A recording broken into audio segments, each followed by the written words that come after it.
नमस्कार विद्यार्थी मित्रांनो, कशा आहात तुम्ही सर्वजण?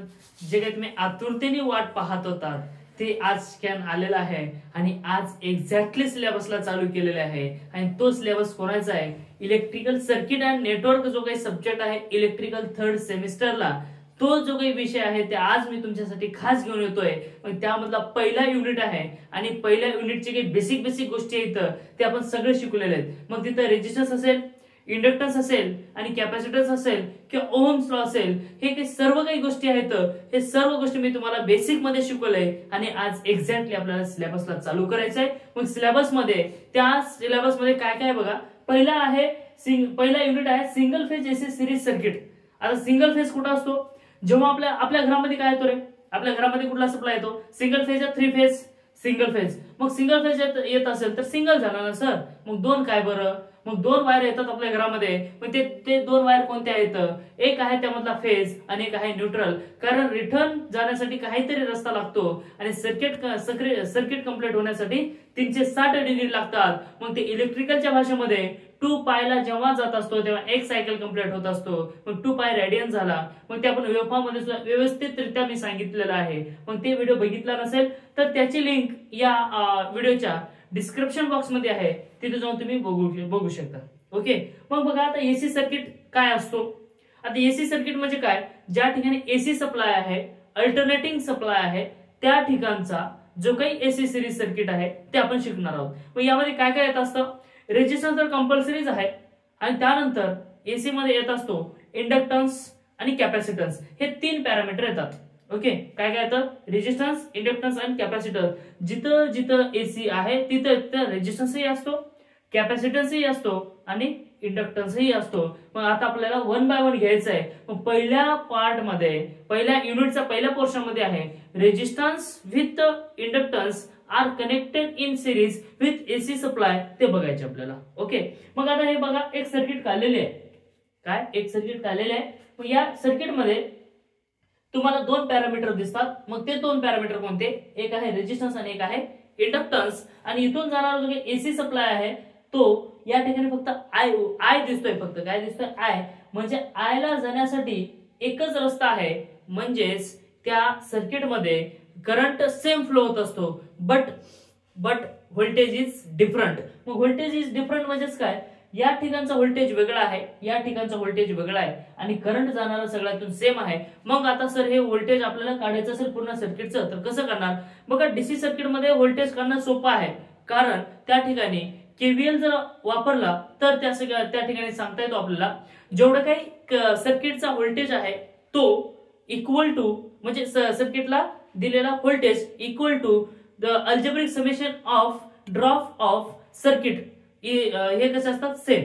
म्हणजेच काय मला म्हणायचं आहे बघा, त्या सर्किटचा व्होल्टेज काढायचं आपल्याला डीसी मध्ये, तर दिलेला व्होल्टेज बरोबर प्रत्येक ठिकाणी जेवढं काही व्होल्टेज ड्रॉप झालेलं आहे ह्यांची जेव्हा तुम्ही बेरीज करता तेव्हा दिलेला व्होल्टेज बरोबर त्या सर्किट मध्ये झालेला लॉस, त्या व्होल्टेज ते सेम असतो. हे त्याच्यामध्ये सांगताय. पण या ठिकाणी तसं आहे का? या ठिकाणी तसं नाही. या ठिकाणी अजिबात तसं नाहीये. या ठिकाणी वेगळं आहे. म्हणजे इथला रेजिस्टन्सचा अक्रॉसचा व्होल्टेज वेगळा, इंडक्टन्सच्या अक्रॉसचा व्होल्टेज वेगळा. मग सर ह्याचं व्होल्टेज काढायचं कसं? मग तेच आपण याच्यामध्ये शिकणार आहोत. ओके. जर तुम्ही चॅनलवरती नवीन असाल, या आर क्लासेस या चॅनलवरती जर तुम्ही नवीन असाल तर सबस्क्राईब करून घ्या. आणि यासोबतच तुम्हाला सगळे नोट्स आपल्या टेलिग्राम चॅनलवरती आहेत आणि टेलिग्राम चॅनलचं नाव सुद्धा आर क्लासेस म्हणून आहेत.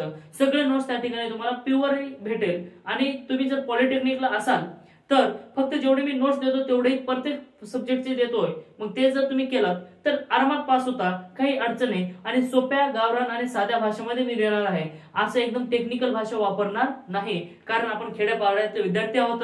मग त्याला समजेल अशा भाषेमध्ये मी तुम्हाला शिकवणार आहे आणि नोट्स पण देणार आहे. तर कुठंच न जाता लवकरात लवकर आपल्या चॅनलला सबस्क्राईब करून घ्या आणि फॉलो पण करून घ्या. बघा, आता आपल्याला इथे काढायचं काय? इथला रेजिस्टरच्या अक्रॉसचा आणि इंडक्टरच्या अक्रॉसचा व्होल्टेज काढायचा आहे, तसंच सर्किटच्या अक्रॉसचा व्होल्टेज काढायचा आहे. तर अशा वेळेस आपल्याला फेजर ऍडिशन घ्यावं लागेल. फेजर ऍडिशन घ्यायचं असेल तर कसं करणार? मग करंट तर सेम येणार, याच्यातून जाणार करंट कसं आहे? सारखा आहे. मग इथला करंट बघा बरं, आपण काढून घेऊयात, फेजर डायग्राम काढून घेऊयात. मग फेजर डायग्राम कसं करणार? आता हा आहे करंट, हे काय आहे? करंट. मग हे करंट आहे, याला म्हणू काय? आय. मग दोघांमध्ये जाणारा करंट कसा आहे रे? सारखाच आहे. काही डाऊट आहे का याच्यामध्ये? नाही. म्हणून याला घेतला आपण आय. मग बघा या ठिकाणी रेजिस्टन्सच्या अक्रॉस जर घ्यायचं असेल तर आपण फेजर डायग्राम मध्ये घेतला होता. रेजिस्टन्सच्या अक्रॉस जेव्हा आपण फेजर डायग्राम घेतो किंवा पॉवर फॅक्टर घेतो त्यावेळेस current and resistance in phase होते. काय होते? Current and resistance in phase, म्हणजे एकाच फेज मध्ये होते. एकाच फेज मध्ये याचा अर्थ काय रे? याचा अर्थ काय? जर व्होल्टेज एक तिथून निघतोय तर करंटही तिथून निघणार आहे. सेम पॉइंट पासून करंट निघणार आहे. सेम पॉइंट पासून काय व्होल्टेज अप होणार आहे. म्हणजे याचा अर्थ असा बघा, इथं असं येणार आहे. हे झालं तुमचं काय व्होल्टेज. ओके, हे आहे काय व्होल्टेज. मग करंट सेम पॉइंट पासून निघाला, सेम पॉइंटला 0 झाला, सेम पॉइंटला अप झाला, सेम पॉइंटला 0. म्हणजे बघा इथून निघाला सेमला, त्यानंतर सेम पॉइंटला काय झालं? पीक झाला म्हणजे ह्या पॉइंटला, त्यानंतर सेम पॉइंटला 0 झाला, त्यानंतर सेम पॉइंटला काय झालं? अप झाला, नंतर सेम पॉइंटला काय 0. म्हणजे सोबत सोबत, म्हणजेच काय जिएंगे भी साथ में और मरेंगे भी साथ में. बघा रेजिस्टन्स सोबतचे जे पॉवर फॅक्टर आहे ते कसं आहे? ते एकदम असं काय घनदाट प्रेम आहे, खूप चांगला प्रेम आहे त्यांचा एकमेकांवरती. कसं आहे ते प्रेम? जिएंगे साथ में और मरेंगे भी साथ में. तसं काम कोणाचं आहे? रेजिस्टन्स आहे. कारण बघा सेम पॉइंटला निघतात, सेम पॉइंटला अप होतात, सेम पॉइंटला डाऊन होतात, सेम पॉइंटला अप होतात. म्हणजे याचा अर्थ असा की सोबत सोबत आहे, म्हणजे त्याच्यामध्ये युनिटी आहे. युनिटी असल्यामुळे आपण काय घेतलं रे? त्याचं फेजर डायग्राम कशी घेतलं? का रेजिस्टन्स. ओके, मग इथं आय आहे म्हणजे या ठिकाणी येणार आहे कोणता? व्हीआर. आता व्हीआर म्हणजेच काय? Voltage across resistance. ओके, आता आपल्याला व्यवस्थितरित्या घ्यायचं सगळं. मग त्यानंतर बघा नेक्स्ट काय आहे आता या ठिकाणी? आता नेक्स्ट काय? मग आता या ठिकाणी इंडक्टर सोबत काढायचं. हे झालं रेजिस्टन्स. ओके, मग इंडक्टरचं पॉवर फॅक्टर काय आहे? रेजिस्टन्सचं युनिटी आहे आपण सांगितलंय. आता इंडक्टरचं पॉवर फॅक्टर काय? लॅगिंग. लॅगिंग म्हणजेच काय? Current is lag by 90 degree. Current is lag by 90 degree to the voltage. हे त्याची डेफिनेशन आहे. म्हणजेच काय? आता हा व्होल्टेज राहणार आहे बघा अशा प्रकारे. ओके, कशा प्रकारे राहणार आहे? अशा प्रकारे राहणार आहे. मग हे झालं, हे जास्ती वर झालं, इतर होत्या.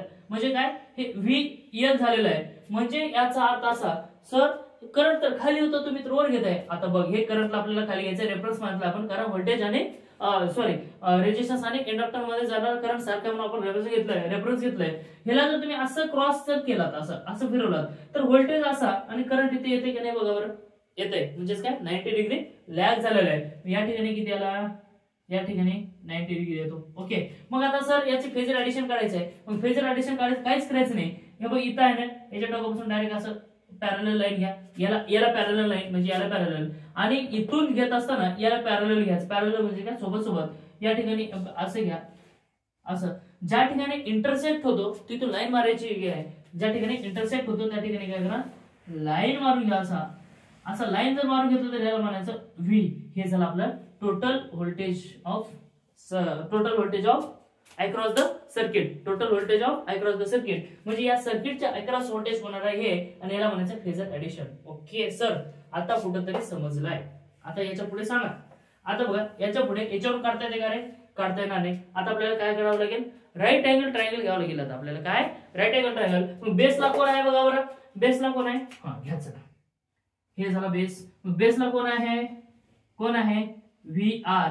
मग याला काय म्हणतो आपण? व्ही इक्वल टू फॉर्म्युला काय रे? व्ही इक्वल टू ची स्पेलिंग येते ना, मी तुम्हाला सांगितलं होतं वीर. हे कशामध्ये सांगितलंय? ओम्स लॉ मध्ये. एकदम सोपं आहे. जर बघितलं असेल तर, नाही बघितलं असेल तर जाऊन बघून घ्या. तिथलेही डाऊट्स तुमचे क्लिअर होतील. आता बघा ची स्पेलिंग येते तुम्हाला काय येतं? VIR.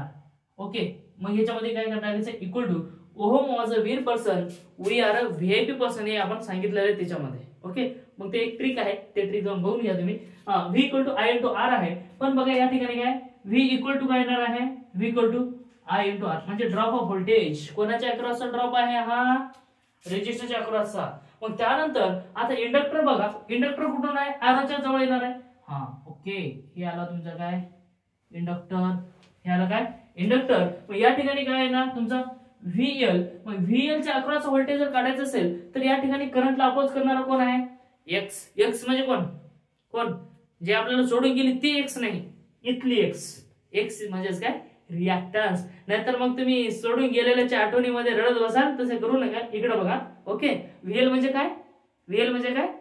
Voltage across inductor. या ठिकाणी करंटला कोणीतरी अपोज करतंय आणि त्यावेळेस तिथे ड्रॉप होतो, मग त्याचं नाव काय बघा. मग करंटला अपोज करतं कोण, एक्सएल. कोण, एक्सएल. ली ऑफ एक्स का नाही, इंडक्टर ऑफ रिएक्टन्स. ओके, या ठिकाणचं घेतलं.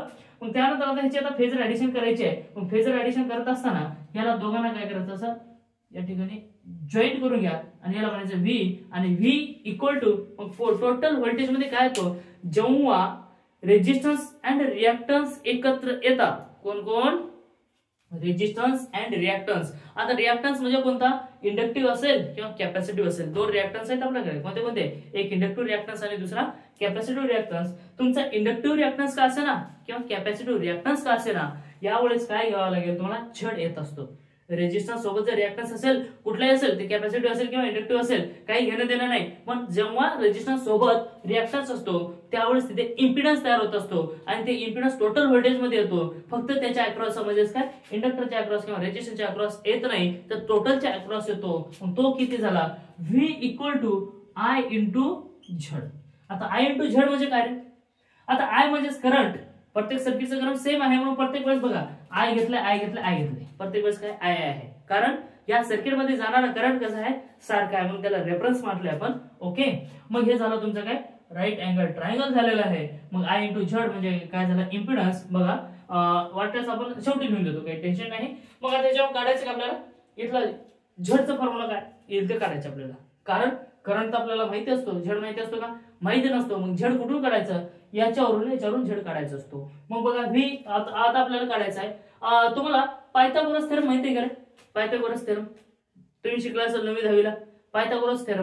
आता पायथागोरस थेरम म्हणजे काय, जे काही मराठी मीडियमचे असतील त्यांचं बघा, कर्णवर्ग बरोबर पाया वर्ग अधिक उंची वर्ग, हे कोणाचं आहे, पायथागोरस थेरम आहे.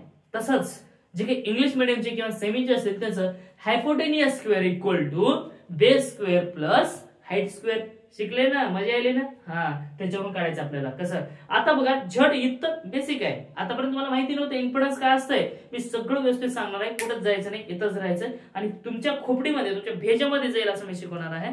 पण लक्ष चांगल्या प्रकारे द्यावं लागेल, नाहीतर मग मीही काही करू शकत नाही, तुम्हीही काही करू शकत नाही, तुमचे आई वडीलही काही करू शकत नाही, आणि तुमचं गर्लफ्रेंड असेल, बॉयफ्रेंड असेल, कोणी असेल, तुमच्यावरती प्रेम करणार कोणी असेल, तरीही तुम्हाला कोणी काही करू शकणार नाही. कारण जोपर्यंत आपण स्वतः करत नाही तोपर्यंत आपल्याला काहीच कळत नाही. मग आपल्याला जोपर्यंत आपल्यामध्ये शक्ती येत नाही की खरंच आपल्याला काहीतरी करायचंय, तोपर्यंत काही होत नाही. मग प्रत्येकाचं काहीतरी ध्येय असायला पाहिजे, आणि ते ध्येय जर असेल तर मन लावून, चित्त लावून, ध्यान देऊन सगळ्या गोष्टी केलं तर तुमचे कंप्लीट होणार आहेत, आणि त्या होणार नाहीत. मग बघा आता आपल्याला काय करावं लागेल, या ठिकाणचं आपल्याला काढायचं काय, पायथागोरसचा थेरम वापरायचा आहे. मग पायथागोरस थेरमचा वापरायचं असेल तर या ठिकाणी फॉर्म्युला काय करूया, कर्णवर्ग, काय, कर्णवर्ग बरोबर पाया वर्ग अधिक उंची वर्ग. म्हणजे आता इंग्लिश मीडियमच्या बघा, hypotenuse square equal to base square plus height square. काय आहे, हाईट स्क्वेअर. आपण आता हाईट लिहू, हाईटचा स्क्वेअर. ओके, इथं आलेला आहे. मग बघा हायपोटेनियस स्क्वेअर कोण आहे, व्ही. म्हणजे इथं काय घ्यायचं आहे, V square equal to base कोण आहे, याचा बेस कोण आहे, हा व्ही आर. आपण इथं थोडस व्यवस्थित घेऊ. व्ही स्क्वेअर इक्वल टू काय आहे, व्ही आर चा स्क्वेअर प्लस व्ही एल चा स्क्वेअर. बघा आता हायपोटेनियस हा square equal to V R चा स्क्वेअर प्लस हे हाईट कोण आहे, व्ही एल चा स्क्वेअर. ओके, मग आपल्याला काय करायचंय, square root on both side. आता काय घ्यायचं आपल्याला, square root on both side जर घेतलं तर सोपं पडेल, किंवा इथं एकटा आहे, ह्याचा स्क्वेअर काढून टाकायचा, इकडं अंडर रूट मध्ये द्यायचं. मग कसं देणार बघा, इथला स्क्वेअर रूट टाका, ह्याला कशामध्ये घ्यायचा, अंडर रूट मध्ये, कारण आपल्याला व्ही ची व्हॅल्यू काढायची आहे आणि व्ही च्या ठिकाणी झड आहे, झेडची व्हॅल्यू काढायची आहे. म्हणजे व्ही इक्वल टू इथला स्क्वेअर रूट कटला, म्हणजे स्क्वेअर कटला स्क्वेअर रूट मध्ये आला, म्हणजे इथला स्क्वेअर उडाला आणि याला घरामध्ये घेऊन बसला, तसं झालेलं आहे. हे इथे व्ही आर स्क्वेअर अधिक व्ही एल चा स्क्वेअर. इथपर्यंत आलं का, आलं. आता काहीच करायचं नाही, फक्त यांची व्हॅल्यू पुट करायची. कोणा कोणाचे, व्ही चे, व्ही आर चे आणि व्ही एल चे आपल्याला व्हॅल्यू पुट करायचे आहे. Will get answer. मग कसं पुट करणार, मग जिथं जिथं व्ही आहे तिथं तिथं आय झड लिहा. मग कसं लिहिणार तुम्ही, व्ही ची व्हॅल्यू काय आहे बघा, तिथं आय झड आहे, I into Z equal to. आता या ठिकाणी काय घेणार बघा, व्ही आर स्क्वेअर आहे, मग व्ही आर कोण आहे आय इंटू आर चा स्क्वेअर प्लस व्हीएल चा आहे काय आय इंटू एक्सएल चा स्क्वेअर, काय आहे आय एक्सएल स्क्वेअर इथपर्यंत आलेला आहे. मग बघा या ठिकाणी इथं पण आय आहे इथं पण आहे, तर आपल्याला कॉमन घेता येईल का रे, आय कॉमन घेता येईल का, हो सर येतो. मग कसं घेणार बघा, सोपं आहे काही अडचण नाही.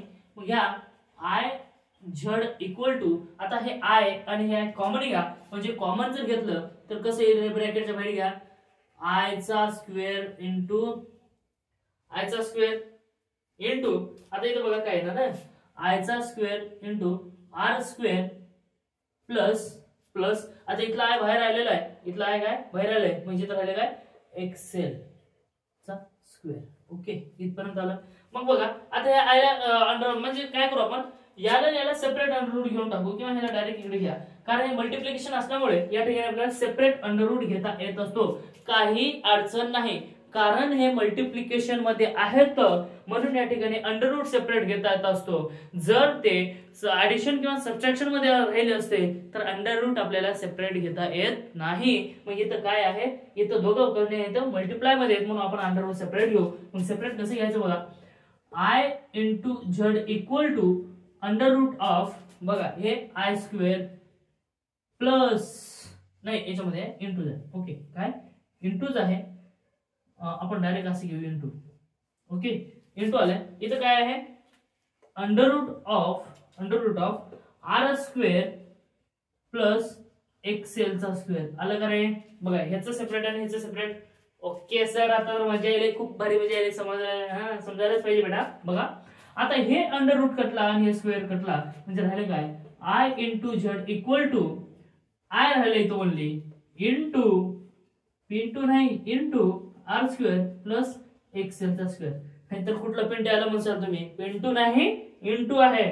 मग बघा आता हे आय आहे, हे आयला इकडे घेऊन जावं बरं, काय येईल आयला इकडे घेऊन जावं. मग कसं येणार, आयला घेऊन जायचं, झेडला एकट्याला ठेवा, झड इक्वल टू काय येणार बघा, हे I into R square plus X L चा स्क्वेअर आला का नाही, आलं की नाही. बघ चॅनलला नवीन जर असेल ना तर सबस्क्राईब करून घे येड्या, कारण तुम्हाला जे काही सगळं डिटेल मध्ये आहे इलेक्ट्रिकलचं विथ कॉम्पिटिशन मध्ये किंवा कॉम्पिटेटिव्ह एक्झामचं जे काही तयारी आहे ते मी सगळी करून घेणार आहे. अभी तो सुरुवात है, हा पिक्चर अभी बाकी है, म्हणजे आता तरी सुरुवात आहे. मी सगळं व्यवस्थित कन्सेप्ट सांगणार आहे. पण एवढे एक काम करा येड्यावनो, तुम्ही कमेंट करत नाही, कमेंट करून तुम्हाला जे काही डाऊट आहे ते मला विचारा, म्हणजे त्या कमेंट मध्ये सांगा, म्हणजे जेणेकरून मला व्हिडिओ बनवायला सोपं जाईल आणि तुमचे डाऊट क्लिअर करायला मला सोपं जाईल. एवढं एक करा, म्हणजे चांगल्या प्रकारे समजताय का नाही हे तरी मला समजू द्या, कारण अजून मला याच्यावरती काहीतरी तयारी करता येईल. ओके पण सांगत चला. हा बघा आता इथं काय डिवायडेड बाय आय आहे. मग बघा हे दोन्ही कशामध्ये मल्टिप्लिकेशन मध्ये, मल्टिप्लिकेशन मध्ये आय गेट कॅन्सल, तसे कॅन्सल झाले. मग राहिले काय झड इक्वल टू फक्त राहिले काय R square plus X L square. This is the impedance. बघा म्हणजे इम्पिडन्स काय आला आपला, इम्पिडन्स काय आला, Z equal to under root of R square plus X L चा स्क्वेअर. आता हे झालं रे इंडक्टिव्हचा. कॅपॅसिटिव्हचा जर विचारलं तर काय येणार आहे सांगा बरं, कॅपॅसिटिव्हचं काहीच येणार नाही. जिथं जिथं कॅपॅसिटर आहे तिथे तिथे येतो एक्सी, आणि एक्सी जर आला तर या ठिकाणी एक्सी लिहून टाकायचं, काम खतम, सोपं आणि सरळ आणि साधं. मग बघा सर आता आम्हाला सांगावं थोडस एक्सेल ची व्हॅल्यू काय आहे, आम्हाला कळत नाही. ओके आर तर माहिती आहे रेजिस्टन्स आहे, एक्सेल तर माहिती आहे, एक्सेल माहिती आहे ते काय आहे इंडक्टिव्ह रिएक्टन्स आहे, पण त्याची व्हॅल्यू काय कसं घ्यायचं. ओके मी आहे ना, काय टेन्शन घ्यायचं तुम्ही. आणि इथं काय झड, आता झड जिथंही झड वाटेल तिथे हे घेऊन टाकायचं, काम खतम. काय जिथेही तुम्हाला इथे येईल झड येईल तेव्हा हे घेऊन टाका. हे जर घेऊन टाका. आता बघा तुम्हाला थोडक्यात लिहून देतो मी कोणाला काय काय म्हणतात. ओके एक्सेल इक्वल टू नाही फक्त एक्स घेऊ, एक्स म्हणजे काय रिएक्टन्स, हे झालं काय रिएक्टन्स. त्यानंतर X L equal to inductive reactance, काय आहे इंडक्टिव्ह रिएक्टन्स. त्यानंतर X C equal to capacitive capacitive reactance, त्यानंतर झेड इक्वल टू इम्पिडन्स. काय आहे? इम्पिडन्स. आता बघा सगळ्या गोष्टी तुमच्या क्लिअर झाल्यात. आता आय म्हणजे रेजिस्टन्स माहिती आहे की नाही? सगळ्यांना माहिती आहे ना?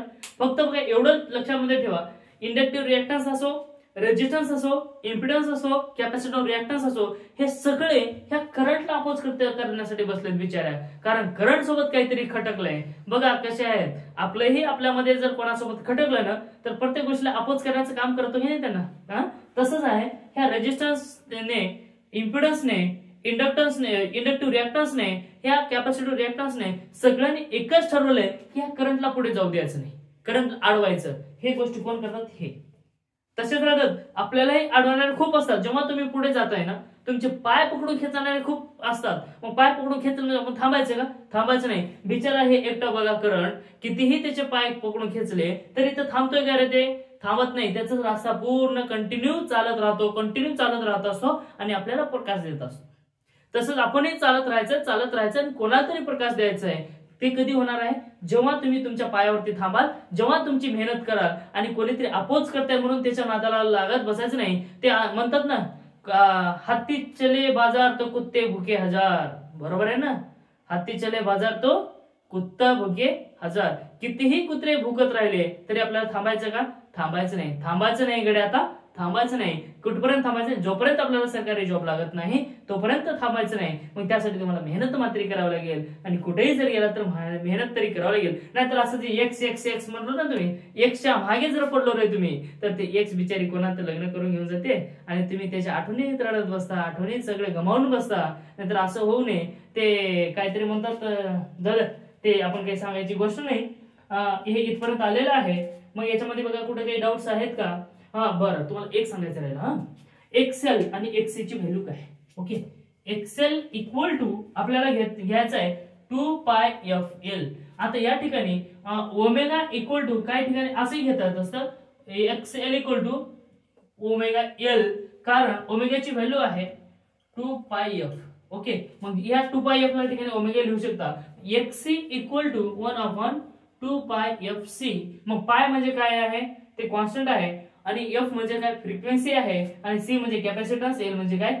इंडक्टन्स. अशा प्रकारे बघा, जर तुम्हाला व्हिडिओ आवडला असेल, बघा जर खरंच तुम्हाला मनापासून व्हिडिओ आवडला असेल तर लाईक करायला मात्र विसरू नका आणि शेअर करायला मात्र विसरू नका आणि सबस्क्राईब तर करून घ्यावं लागेल, जेणेकरून तुम्हाला सगळे व्हिडिओ भेटतील. ओके, तर खरंच thank you, take care, bye bye, all the best.